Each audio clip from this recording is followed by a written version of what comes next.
ಮುನ್ನುಡಿ. ಜ್ಞಾನವು ಪ್ರಕೃತಿಗೆ ಬೆಳಕನ್ನು ನೀಡುವ ಸೌಧ ಎಂದು ಹೇಳಲಾಗುವುದು. ಪುಸ್ತಕಗಳು ಅದರ ಮುಖಪುಟಗಳು ಮತ್ತು ಪ್ರತಿಗಳು. ನಿಮ್ಮ ಕೈಯಲ್ಲಿ ಇರುವ ಈ ಪುಸ್ತಕವು ಆಧ್ಯಾತ್ಮಿಕ ಅಧ್ಯಯನದ ಲೋಕಕ್ಕೆ ಒಂದು ಹೊಸ ಬಾಗಿಲನ್ನು ತೆರೆಯುತ್ತದೆ. ಅದು ನಿಮ್ಮನ್ನು ಅನರ್ಘ್ಯ ಅನುಭವಗಳ ಮೂಲಕ ಕರೆದೊಯ್ಯುತ್ತದೆ. ನಿಮ್ಮ ಮನಸ್ಸಿನ ಕಣ್ಣಿಗೆ ಬೆಳಕನ್ನು ನೀಡುತ್ತದೆ. ಬೇರೆ ಜಗತ್ತಿನ ಸುಂದರ ಕಥೆಗಳು, ನಮ್ಮ ಸೃಜನಶೀಲ ಮನಸ್ಸಿಗೆ ನಿಲ್ಲಿಸುವ ಅದ್ಭುತ ವೈಚಿತ್ರ್ಯಗಳು ಇಲ್ಲಿ ನಿಮ್ಮನ್ನು ಕಾಯುತ್ತವೆ. ಅದು ನಿಮ್ಮ ಅನುಭವಗಳನ್ನು ಆಳುವುದು ಮತ್ತು ನೀವು ಅದರ ಮೂಲಕ ಜೀವಂತವಾದ ಪ್ರಪಂಚವನ್ನು ಕನಸಿನಲ್ಲಿ ಕಾಣುವಂತೆ ಮಾಡುತ್ತದೆ. ಈ ಪುಸ್ತಕ ಬರೆಯಲು ಮೊದಲ ಪ್ರೇರಣೆ ನನ್ನ ಧ್ಯಾನದ ಅನುಭವ.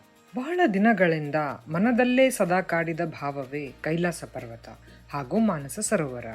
ಎಲ್ಲ ಲೌಕಿಕ ಅಲೌಕಿಕ ಜೀವಿಗಳಿಗೆ ಸದಾ ಪ್ರೇರಣೆಯಾಗಿ ನಿಂತ ಶಿಖರಮಣಿ, ಎಷ್ಟೋ ಯೋಗಿಗಳಿಗೆ ಗುರಿಯನ್ನು ತೋರಿಸಿಕೊಟ್ಟ ಆಗರ.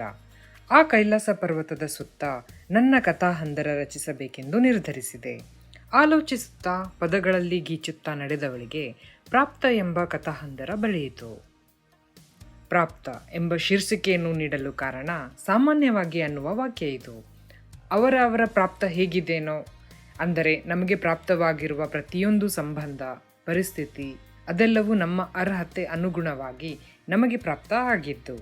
ನಾನು ಹೇಳಬೇಕೆಂದಿರುವುದು ನಮ್ಮ ಒಳ್ಳೆಯ ಪ್ರಾಪ್ತಿಗೆ ನಮ್ಮ ಅರ್ಹತೆಯನ್ನು ಹೆಚ್ಚಿಸಿಕೊಳ್ಳುವುದು. ಓದುಗರ ಅಭಿನಂದನೆಗಳೇ ನನಗೆ ಸ್ಫೂರ್ತಿ. ನಿಮ್ಮ ಅಭಿಪ್ರಾಯ, ಆಶೀರ್ವಾದವೇ ನನ್ನ ಲೇಖಕಿ ದಾರಿಗೆ ಮುನ್ನುಡಿ ಎಂದು ಅರಿವೆ.